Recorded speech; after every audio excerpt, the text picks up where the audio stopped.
Welcome everybody. We're just going to wait a minute or two for people to get online before we get started.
We'll get going in about 120 seconds from now, no more.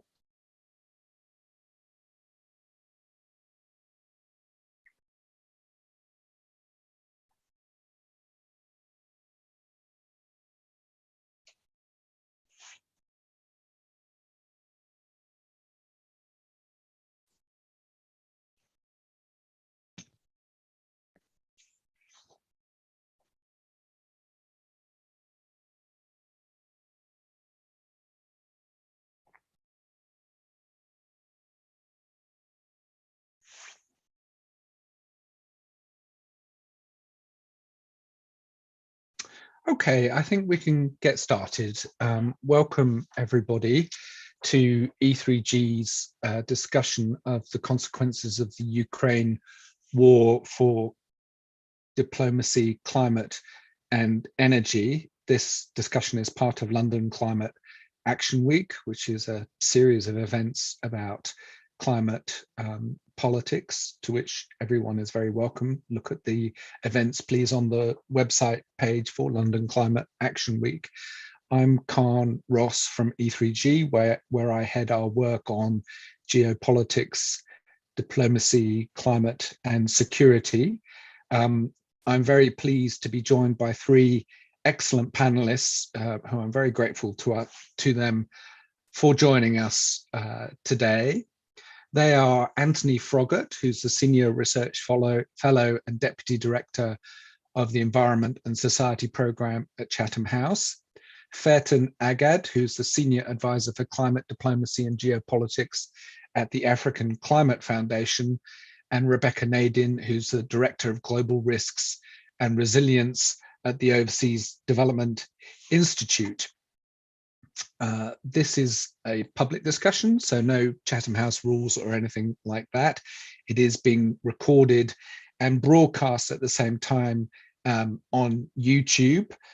So if you have any problems with publicly declaring your name or affiliation when you're giving a question, please bear that in mind. We're going to start with brief introductions from our panelists. Then we're going to have a short panel discussion led by me. Then we're going to take questions from participants. So if you have a question, please put it in the Q&A or the chat, and we will keep an eye on the questions there and put them to our panelists in due course. The Ukraine war is, of course, a thing of many consequences, none particularly good. We are going to focus on a couple of areas of consequence, on climate diplomacy, on energy politics. We may also touch on things like the consequences for food, geopolitical security, things like that. Yesterday, I noted the president of the ECB, the chair of the Federal Reserve, and the governor of the Bank of England all warned of what they called the massive geopolitical shock of Ukraine and the coronavirus combined, warned that competing blocks that the world is breaking up into risk fracturing supply chains, reducing productivity, increasing costs, and decreasing growth. And the World Bank has already reported that world growth is declining from an estimated 5.7% in 2021 to 2.9% and falling in 2022. That effect is particularly acute in the developing world, where growth has dropped from 6.6% in 2021 to 3.4% in 2022. Wheat prices have gone up 60% since June, triggering a food crisis of food insecurity and possible famine in the most food vulnerable countries of the world, which in turn may trigger political instability inside particular countries, particularly North Africa and the Middle East, we might guess, but long-term instability over these commodity price shocks. A global food crisis may be upon us like that we witnessed during 2008. So the effects are seismic, long-term already, and severe. And to help us get a grip on these questions, I'm going to now turn to our panelists. First will be Anthony, who's going to talk about the general effect on energy of the Ukraine crisis. Then Rebecca will talk a bit more specifically about the effects in China. And then Fairton will talk about the effects in Africa and the clean energy transition there. But overall, one question we can try to answer today: is the Ukraine crisis good or bad for the planet? So to start us off, I'm turning to Anthony, please.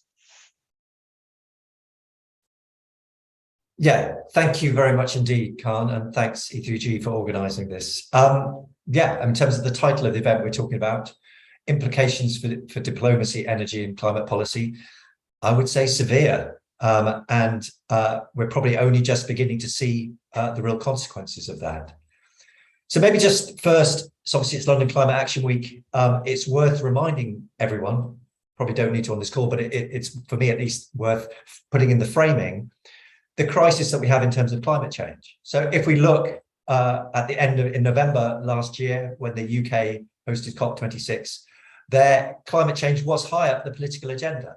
And we saw movement in terms of countries putting forward new carbon mitigation plans, some increase in finance, clearly a long way from what is needed.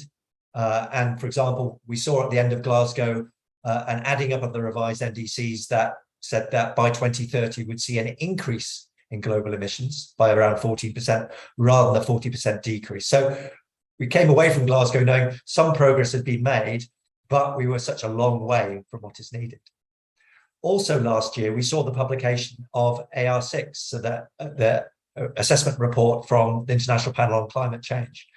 That again highlighted the extent to which the consequences of climate change were becoming more and more severe, and from a mitigation perspective, how far off we were. So that was the context at the end of last year. And then soon after that, we have the invasion of Ukraine. And why this is particularly important for energy is the role that Russia plays within the global energy market. It produces around 10% of the energy globally, and that is all fossil fuels. So we're talking coal, we're talking oil, and natural gas. And in particular, it's important for Europe in terms of natural gas because of the pipelines.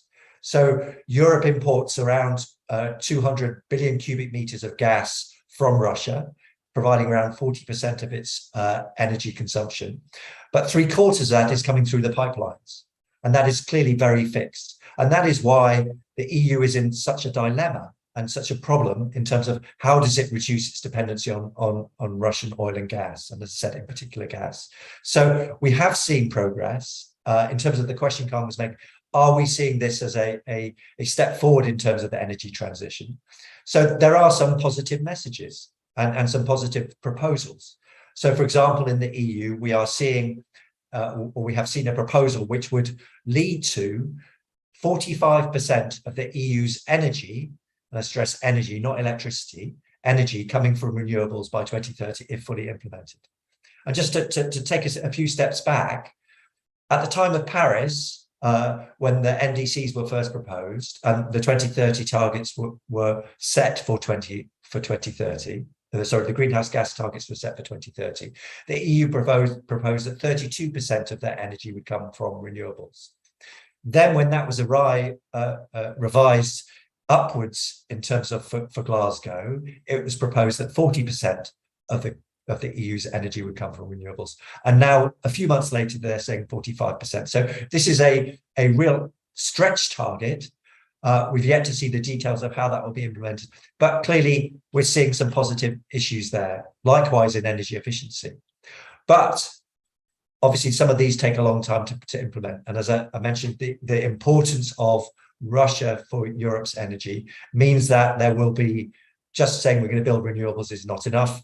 We are seeing increasing of liquefied natural gas imports from other parts of the world, some of that from America. But also what it means is that there is a higher global price for LNG.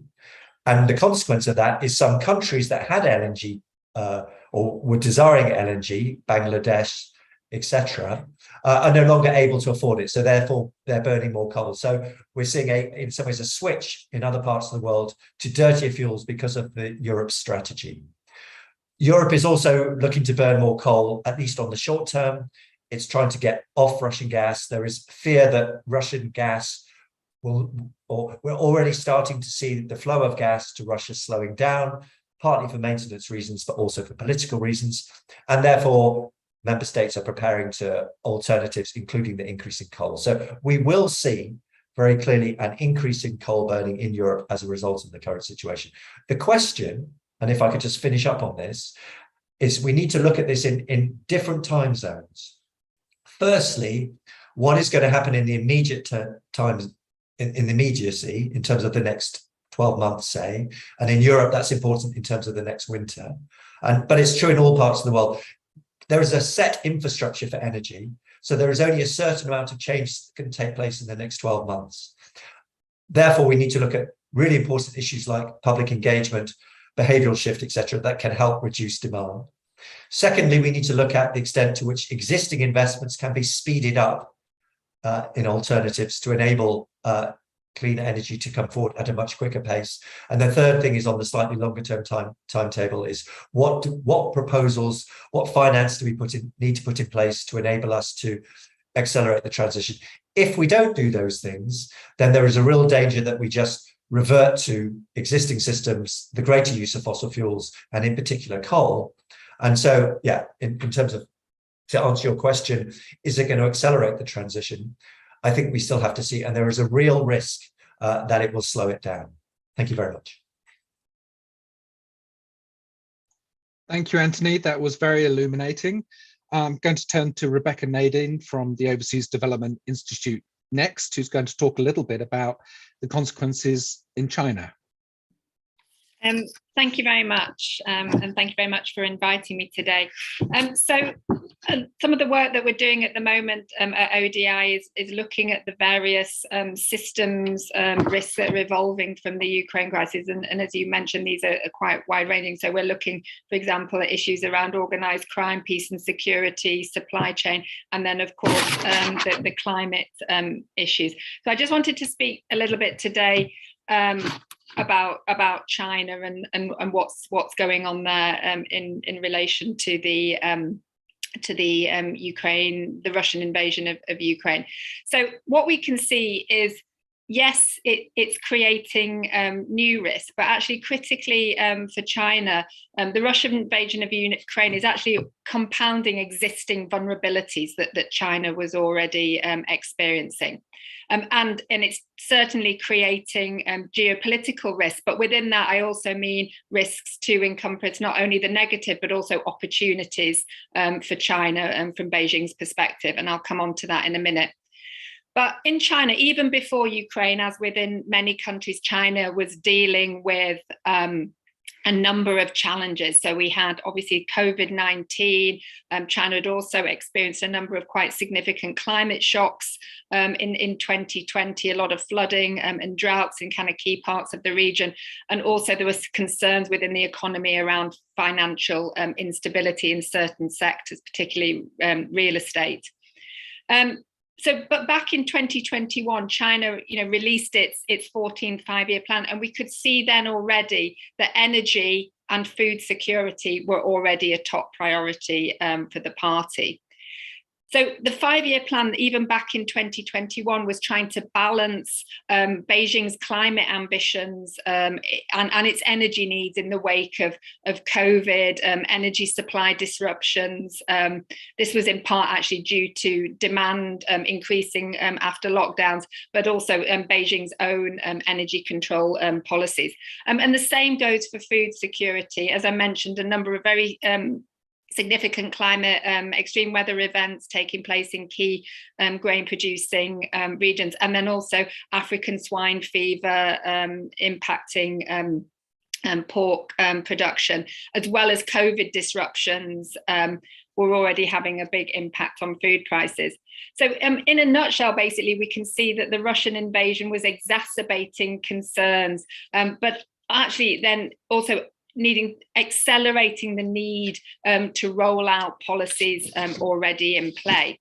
And in March of this year, the Premier Han Zheng, who heads up China's leading small group on peak carbon and carbon neutrality, sort of made some quite big statements saying, when we're thinking about reducing carbon, we must ensure energy security, industrial chain, supply chain, and food security without disrupting people's normal lives. So that was kind of like quite a clear indication, although he didn't sort of spell it out, that coal wasn't going to be going away anytime soon.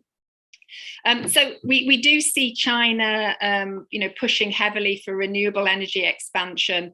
And this month, we saw the release of the 14th five-year plan, sectoral plan on renewable energy, and in there was targets for 30% of electricity from renewables by 2030. But at the same time, we're seeing the State Council making announcements saying China's going to add 300 million tons of coal production capacity in 2022. And that's also because this year is a key year for China, that there's a leadership transition ahead this year. So it's absolutely critical that the party, is keeping the lights on, so to speak. So what we're seeing is kind of a continued push to roll out renewable energy, but at the same time, China's keeping its coal crutch. And I think that's because at the moment, we tend to think of China all being top down, but we have to also understand what happens at the local level. So at the local level, it's still much easier for local governments to get land approvals to build coal powered stations than it is renewables. I mean, we've talked a lot about Russian oil, etc. So what does that mean for China? At the moment, China doesn't actually need Russian oil in terms of its energy security. But I mean, one of the questions is, how can it pass up discounted reserves, hard to pass up, but of course there are geopolitical risks associated with that. And we also saw some reports coming out again sort of over the spring about China's national oil companies, Sinopec, etc., in discussions to purchase Shell's stake in the Sakhalin-2 project. So China is keen to diversify oil and gas imports, but is also very cognizant that there will be some kind of severe geopolitical risks associated with such a move. So it's a balance for Beijing. Certainly, Western sanctions have demonstrated to Beijing the need to sort of further reduce the dependency on Western technology and commodities. And we saw in the news just this week, at the NATO summit. I mean, this is really confirming to Beijing, and you can see it in the Chinese media reports and some official statements, that Beijing sees the tension with the West increasing. But for China, this is also an opportunity for it to really kind of push forward with its stated aims of reforming the international system, the US-dominated international system as it sees it. So it's continuing to really push and advocate for initiatives, such as the BRI, but we've seen new initiatives announced, such as the Global Development Initiative, and also, quite interestingly, the Global Security Initiative. And China's putting these forward as global public goods, providing a counter, an alternative to what it describes as USA hegemonism.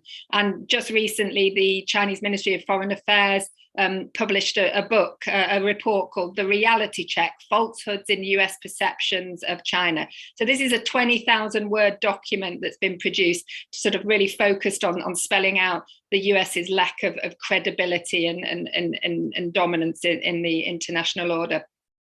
But that being said, many commentators actually see, kind of climate Paris as being the bright spot for potential US China collaboration.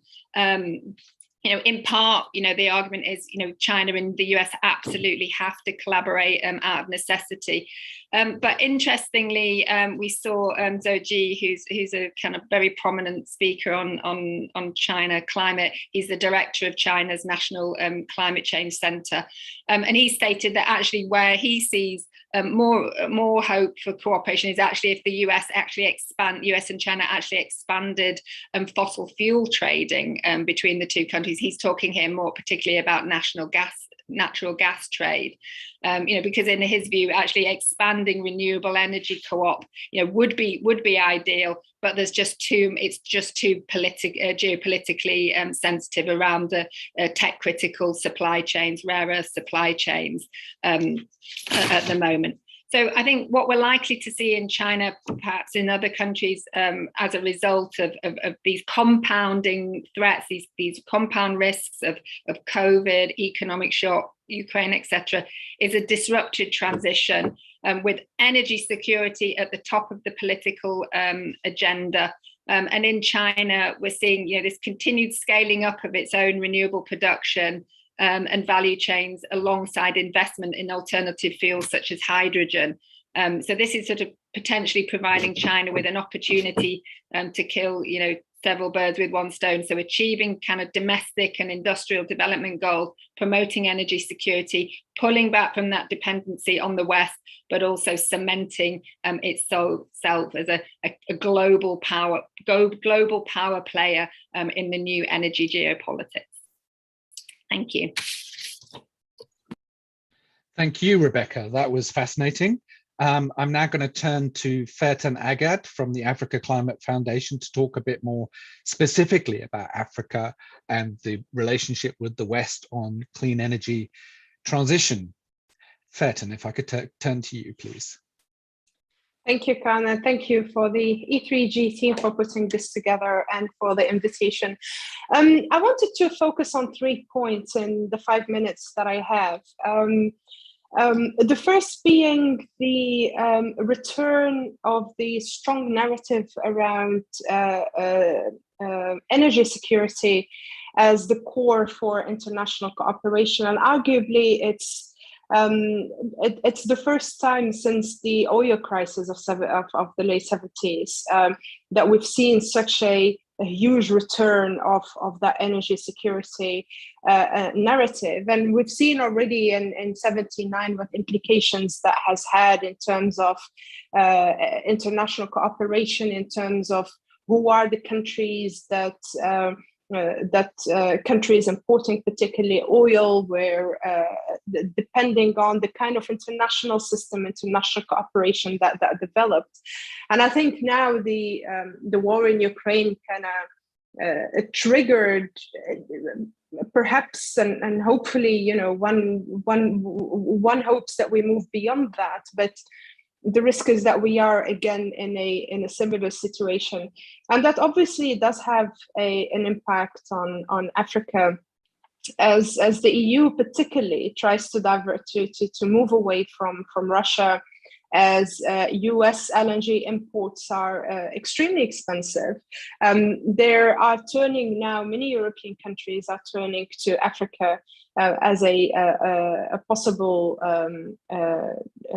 area from which they would import gas. And so that has put African countries in a position where they're interacting with the ones who, in fact, just a week before the war in Ukraine, were preaching to them about the need for a transition to renewables, for a bit more climate-friendly approach. Those same ones now coming back and saying, look, we need more gas. We are ready to pump in more resources for new gas developments, while countries or international partners were not particularly forthcoming earlier, for instance, around renewable energy financing. I like to often remind people that if one looks at the financial flows into renewables in Africa, Africa receives just around 2% of the international investments in renewables infrastructure.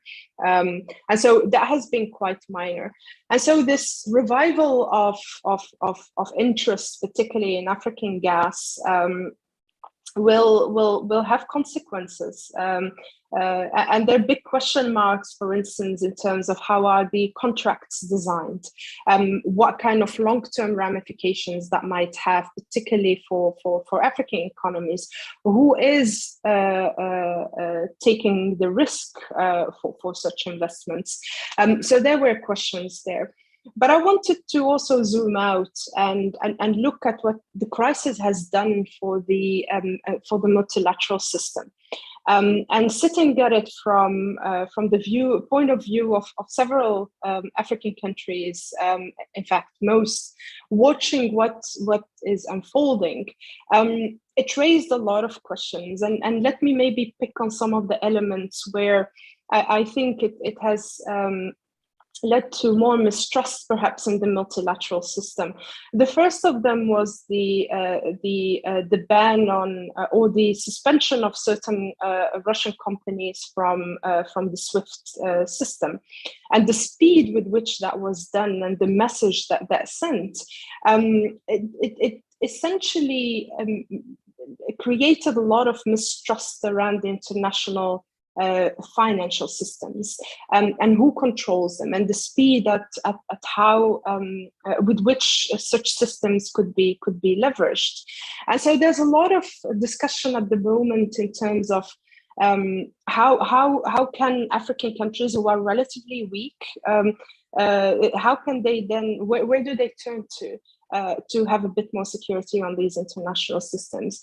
The second area where that kind of boosted this mistrust in the multilateral system is that we've seen a lot of a diversion of aid, either to Ukraine or to finance refugee flows, particularly in European countries. And I want to raise this question because a lot of the discussion around climate finance, for instance, revolves around this question of aid. And so we are now in a situation where it has become very clear for African countries, which already had questions around how international climate finance would be dispersed. But we're in a situation now where they're asking even more questions on the implications of the ease of rechanneling aid, and what that might mean for their countries. And I think we will see that playing out in the negotiations at the COP27. The desire to see a bit more fixed, a bit more independent financing systems, I think, will grow. I think we will see that more coming back at the COP27 negotiations. And I think Rebecca mentioned it earlier also, the war in Ukraine has had a trickle-down effect on economies, and certainly for African countries, both they were coming out of a difficult situation with COVID. There's a hard hit now in terms of the food prices, for energy prices. Let's not forget that 2/3 of African countries are importers, in fact, and not producers of gas or of oil. So many economies were hit hard, which means that fiscal space and ability to maneuver any type of change is extremely limited. And so again, that will raise even more questions in terms of how will the transition happen in light of mistrust around the international financial system, around international aid, etc. The last point that I wanted to highlight is more perhaps a question than a comment, which relates to the global leadership on the climate dossier. prior to the war in Ukraine, many perceived the EU as a leader of the climate change debate, arguably because there was obviously also a geopolitical component to that drive. But still, the EU assumed that role. And the question now is, what are the implications of the vacuum that we find ourselves into? Who will be picking up the leadership around climate change? So I just want to put this question here as a conclusion. Thank you. Yeah, very good question, Fertin. Thank you for posing it. I'm going to quickly turn to each panelist with an additional question. Let me encourage our audience and participants to pose questions in the Q&A or chat for the panel as well, please, if you could write those in. Anthony, if I may start with you again. What I don't quite understand about the dash for gas is that renewables are so obviously a better choice in terms of energy security, cost, availability. Surely it is quicker to build onshore wind or even offshore wind rather than a massive new liquefied natural gas terminal, which is going to lock in dependency on gas for years to come. So what's behind that, and how can we ensure, what should governments be doing, for instance, in the EU, to ensure that we remain on track for the transition to renewables and are not set back by this dash for gas? Yeah, thank you. Can I answer the other question first, just in terms of the leadership? Because I think I do think it's linked. And I don't quite right, as I said, about the vacuum in terms of global leadership. And I don't think we should write off the EU yet. I think there is real dangers, but there are some really encouraging and ambitious elements to the EU's energy plan. So, but I absolutely agree with you that it is a test. And if the EU fails in this area and does roll back and doesn't do the right thing, then there will be a vacuum. And I think it's also particularly dangerous if we look at the United States in terms of the midterm elections in November this year. We're just crossing, or they're close to crossing, or have crossed anyway, the $5 a gallon for gas, for petrol in the United States. Energy will become a political issue within the midterm elections. And so I think there is a danger that we see a move away from climate policies within both the House and the Senate, but then also potentially within the presidency. So I think there is a danger. In terms of your question, in terms of, isn't it easier to build and quicker to do onshore wind, solar than gas? Is absolutely cheaper. And I think this is a point that we need to continue to stress. But if you look at the EU context, they are proposing really ambitious renewable energy targets. I mentioned the 32% and the 45% in total energy from renewables. If you look at it in terms of solar, there is currently 150 gigawatts of solar in the EU member states. The new EU proposal is proposing to double that by 2025 and then have 600 gigawatts of solar in place by 2030. So there are very ambitious targets, but we need to understand the extent to which Russia and Russian energy, there's the dependency of that within the EU. So they are looking at other options.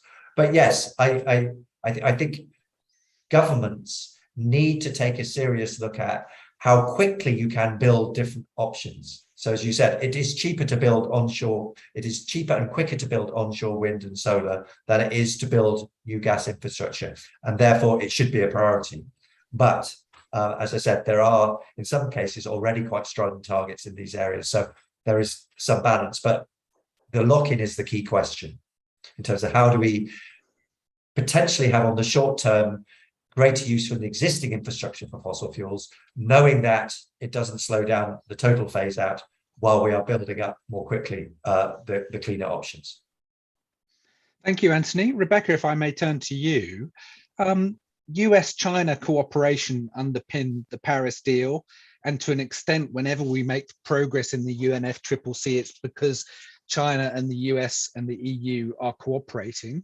And we've always talked about climate as an area where we can cooperate with China in an increasingly cooling relationship.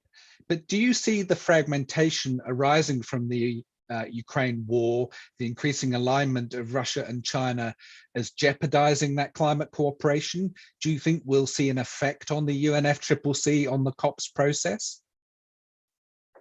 I think we have to look at the US-China relationship, even before the Ukraine conflict came up. So it wasn't in a great state before. Now, certainly, the rhetoric on both sides has really heated up.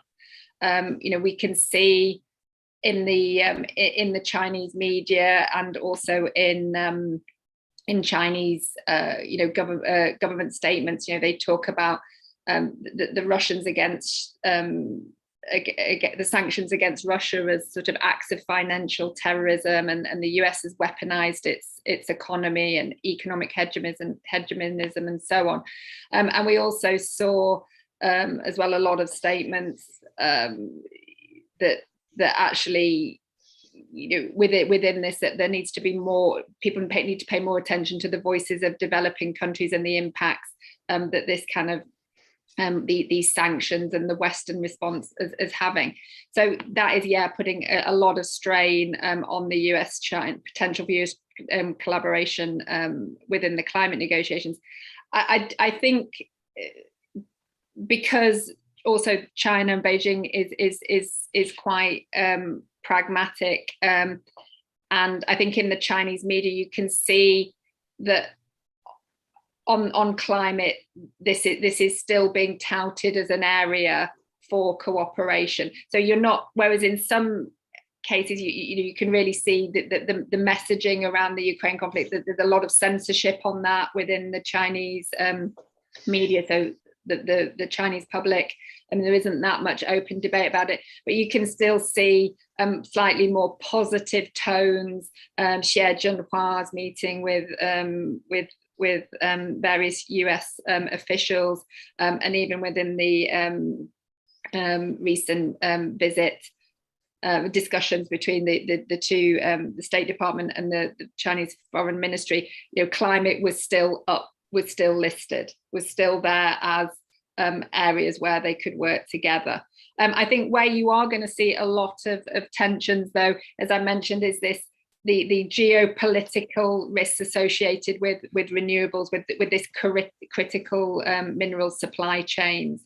So China is very clear, and has been for a long time, about establishing technological self-reliance, about, it does dominate the rare earths market. It's just merged 3 big firms, state-owned companies that it has in rare earths production. At the moment as well, for China, a lot of EV batteries, etc., the electricity is still coming from coal. So I think, there is competition still on who's going to really dominate that 4th industrial revolution, so to speak. But I think in terms of the Paris negotiations, there is still a glimmer of hope. From what I see, the Chinese side hasn't closed that down, and nor is the US. Sorry, that was very long-winded. No, it was great. It was great. You answered the question, so thank you. I appreciate it. Ferten, if I could turn to you. We in E3G are really interested in what is it going to take to facilitate the clean energy transition in the global south. There seems to be a lack of willingness in the global north to provide the public finance. Perhaps it's going to have to come from private finance. You also talked about the lack of fiscal space in African countries because most of them are importing more expensive gas and oil as a result of this war. But looking at the global macro picture, what do you think it's going to take to facilitate that very essential clean energy transition in Africa and elsewhere in the global south? What are the components that we're missing? Yeah, that's I think a question that deserves its own webinar. But I think there are a few elements there.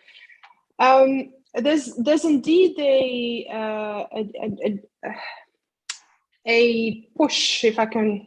I think it's safe to put it that way, particularly for the private sector financing, which I think we agree is very much needed. I think no amount of public finance or financing from aid can fill the gap of the the scale of infrastructure investments, particularly that we do need. So we do need the private sector to come on board. But there's a risk in putting the private sector at the center of this. Infrastructure financing is traditionally a very difficult sector to attract private sector. And so we will need to engage the private sector more. I mean, whether through guarantees or, I mean, there's certain constructs there that could be used. But it does still mean that we need to look at ways to increase public financing and leverage it to attract a bit more private financing. And it's exactly that aspect that is not happening at the moment. Partially, again, because of the financial difficulties in the global north, partially because of a lack of willingness. This is an issue that's far away from us, just put more pressure, speak of private finance and more indebtedness and more debt, but it's something that we will need to reckon with. I think the solution lies with the way we will reform the international financial system. And the role of international financial institutions such as the World Bank, but not just the World Bank. I mean, there's a lot of discussion, for instance, on the bank that was created within the framework of the BRICS being Brazil, Russia, India, South Africa, and the role that bank particularly can play. By China is, for instance, one of the major funders of the bank. It's also the major funder, by the way, of renewable infrastructure on the African continent. 52% is financed currently by China, but it's not a weight that could be that should be I think carried by one side. I think we need to look at the global financial system altogether, and for the countries that can. The larger African economies, your South Africa's, your Nigeria's, your Egypt's, there is also a vibrant domestic private sector, which I think could be brought a bit more through a series of incentives, regulations, etc., to play a role. But regardless, I think we do need an international reform of the international system, financial system as we have it now is simply not fit a full purpose to help us go through this. So we need to look at that. Great, thank you. And sorry for posing you such a massive, complicated question. I'm going to turn to my colleague Ed Matthew to ask if there are any questions from participants that we can put to the panel. Hi, Khan. Hi, everybody. We've got one question which has come in so far. It's from Sadia Mir, and the question is probably for Anthony. It's focused on the implications of the war for nuclear, and Sadia is mentioning that France and Germany obviously have very different sort of approaches to this in terms of energy infrastructure, and it'd be great to get an answer for you, Anthony, on that. I've got a couple other kind of questions to throw in there as well, just to get the kind of discussion kind of going. One more on energy, Anthony, is what about energy demand? We've had a lot from governments about energy supply, the need to deal with short-term supply issues on fossil fuels and questions for renewables longer term, but there's almost no mention, it seems, of energy demand. And surely isn't that the best way to kind of cut our dependence on Russian gas, but also help to deliver the climate transition quickly and cheaply?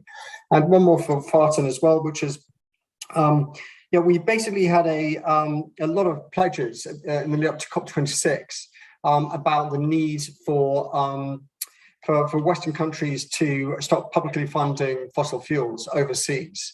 including in Africa, and to accelerate the funding, the public funding of renewables. And it'd be really interesting to know what you think this conflict means for those sorts of policies. You're seeing sort of Western countries changing the tack on that? Are they going to start to sort of pull away from those commitments?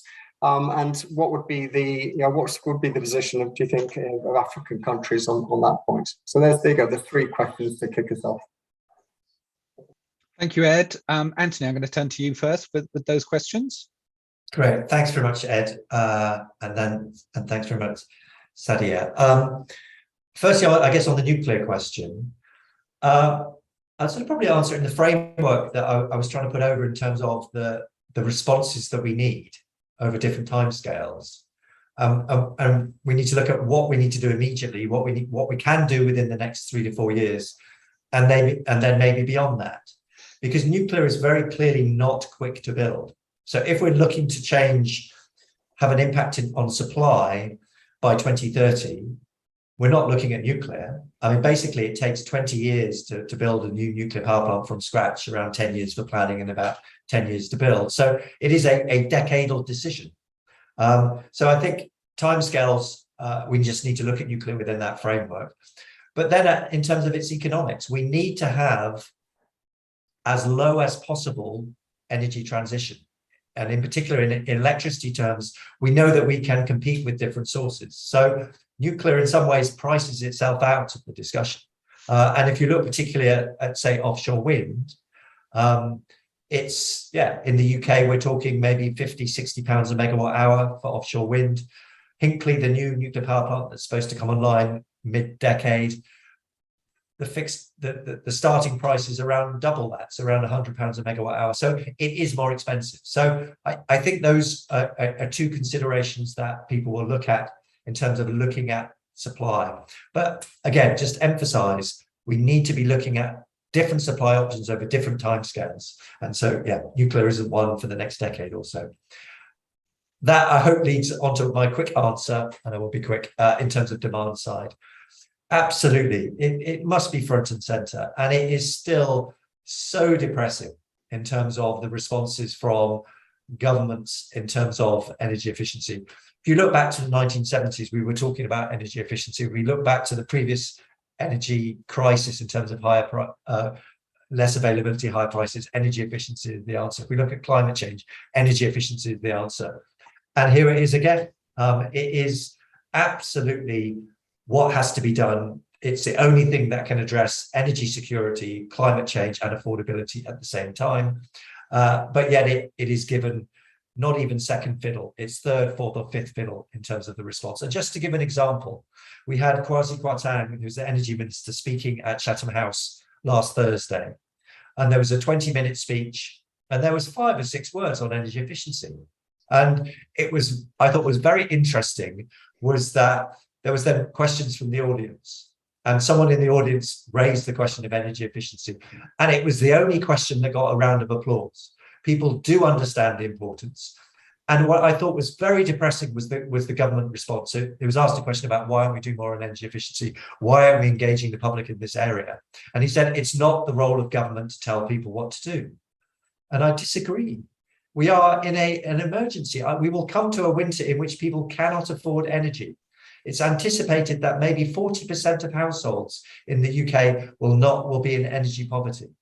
It is a serious, serious problem, and governments need to involve the public to encourage them to save energy, install energy efficiency measures, and conserve energy. And unless we do that, the situation over this winter will be far, far worse.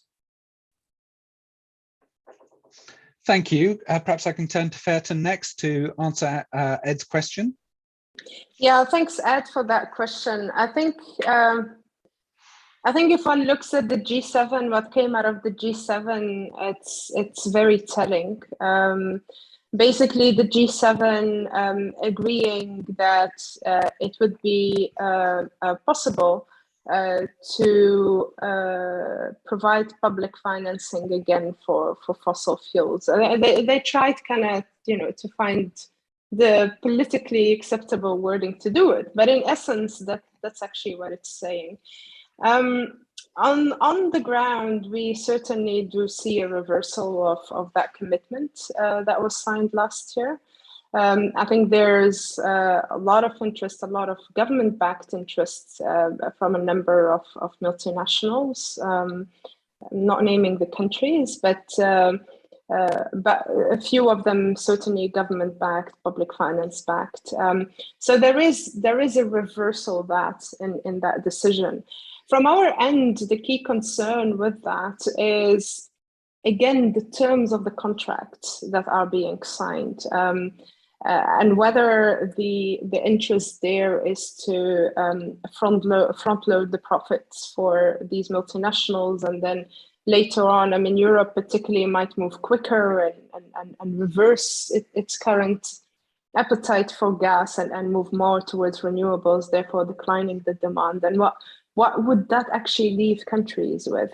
So there's almost a sense that it's an interest that is there now. There's a reversal, very clear reversal of the commitments made last year. But what is that leaving African countries with at the end of the day? Thank you, Fairton.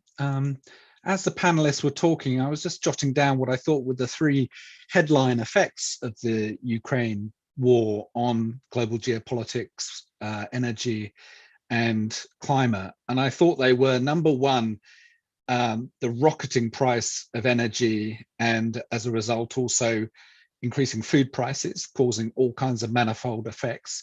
Number two, geopolitical tension across the world, spreading out into other forums, the breaking up of the world into blocks, Russia, China, the West, with quite a lot of countries kind of in between those two poles and wondering where they should side. And the third thing, I think, which we haven't really talked about, is that climate policy and climate as a problem is being deprioritized, as everybody is talking about, at least in the West, is talking about Ukraine, how to end the war, how to contain Russia, how to deal with the costs of the Ukraine war, etc. And there's no question that with defense budgets rising, etc., there'll be a decline in the money available for the climate transition. There'll be a decline for Fairton's area, there'll be a decline in the public finance available to help finance the necessary clean transition in the global south. This is not going to help things like the UNFCCC, the COP process, which to a degree depends on a bargain between North and South, that the North will help finance the necessary transition in return for commitments from the South. It's a crude way of putting it, but one way of putting it. Anyway, I thought those were three headline effects that the war have caused. If I could perhaps wrap up by asking each of you on the panel to name one thing that you think governments should be doing that they are not already doing to mitigate the effects of the Ukraine war on climate or energy policy or geopolitics more generally. Rebecca, may I start with you? Yes, yeah, put me on the spot there. Just before I answer that as well, I think the other question that we need to also be thinking about is, what this means in terms of reconstruction. One would hope, in the not too distant future, there is peace established, and then what that means in terms of the reconstruction of Ukraine. Certainly, China, I think, will be looking to recoup some of its losses. We did some research looking at that across Russia, Ukraine, and Belarus. China's lost about $14.9 billion US dollars. So I think they'll be seeking to recoup some of that. I think you mentioned as well the sort of this has created this fragmentation. I would also argue that fragmentation was already happening kind of before the Ukraine war, but it's really brought it to a fore. China has a number, for example, of key strategic partnerships, but actually it's all-weather partnership. It's kind of gold, platinum standard partnership is actually with Pakistan. The Russia one is a level below that, and that is creating tensions within with India and so on.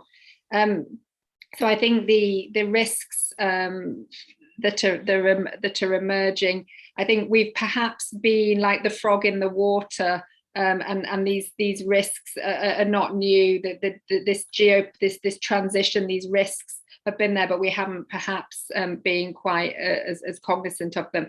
And what we are seeing is transitions happening both in energy, in technology, in the digital space, and now in the in world order, and those are intersecting and they are creating new threats. So I think, as I say, the next kind of space for even more tension, I think, is potentially on tech critical and rare earth supply chains. I think we'll see more, and that is going to have a big implication as well for a number of developing countries, particularly those with those natural resources. Thank you, Rebecca. Anthony, perhaps I could turn to you with the question, what would be the one thing governments should be doing to mitigate Ukraine consequences? Demand side. I mean, it really, the answer is as simple as that. Obviously, it's more complex. We know that governments don't like to do it. It requires building up different supply chains. It requires engaging with populations and companies in a way that they don't necessarily want to do. But it is the thing that can be done and needs to be done, and is the no harms option. I mean, I guess that's the other thing, is all of these other issues when we talk about fossil fuel supplies and increasing use for a short period of time, et cetera, et cetera. Yeah, energy efficiency is absolutely the one that addresses all aspects of the energy trilemma. And maybe just to add on to something Rebecca said, just absolutely on the supply chains for new low carbon technologies. If we can build up confidence in terms of the direction of travel and the volume of materials that would be needed, it would be an important step in terms of removing some of the concerns that people have about not relying on certain technologies. And so I think confidence in the sourcing and availability of materials for the low carbon future. Thank you, Anthony. Fairton. Yeah, again, to also pick up on the point of Rebecca on the critical minerals, I actually think that the big crisis is yet to come, and it will indeed be around that. I think what we're seeing now is perhaps just the tip of the iceberg. But it's also perhaps an opportunity to start thinking about how can we actually already start mitigating this future crisis, that, the impact even of this future crisis that is hitting us. But in terms of advice, and I mean, I will look at it from the African countries' point of view. I think the key advice there is, I mean, to use the famous quote, never let a crisis go to waste. I think for several African countries, they're sitting in I think there's a short window of opportunity there to leverage the interest that some of these countries are attracting, to actually be able to ask more around investments on renewables, ask more around investments that will allow or help the transition. But there's a window of opportunity there that I think needs to be used. There's a need for proper planning for the transition, and use that as a basis then to prepare for transition. Because if there's anything that we've learned, I think, from the last even few months in terms of African countries' engagements with international partners, is that the wind of change would come very quickly. One day we're talking renewables, the other day it's gas, soon it will again be renewables. So let us own the agenda and use the window of opportunity that we have to our advantage. That's a really good point, thank you. One last question from the audience, a quick one, if anybody on the panel knows an answer. Do we know anything about the greenhouse gas emissions from the war itself? The use of weaponry from these massive armies deployed. Is there any data on that people can point to? No, but I do believe there are a couple of studies underway, particularly looking at that. I don't know when they will be out, but that's being looked at. And there are also, not so much on the emissions, but certainly on the environmental impacts, in terms of because the use of these weapons, etc., obviously has a significant impact on ecosystems and the destruction and so on. So I know that there are some studies, who will be looking at that. Good. Well, thank you for that, and my thanks to the panel for participating, Anthony, Rebecca, and Fairton, and my thanks to all the audience and participants for joining this discussion of this very important question. We weren't able to cover everything because the consequences of this terrible war are so widespread and manifold, short and medium and long term. So I'm sure it's a question we'll be coming back to again. So my thanks to everybody. With that, farewell.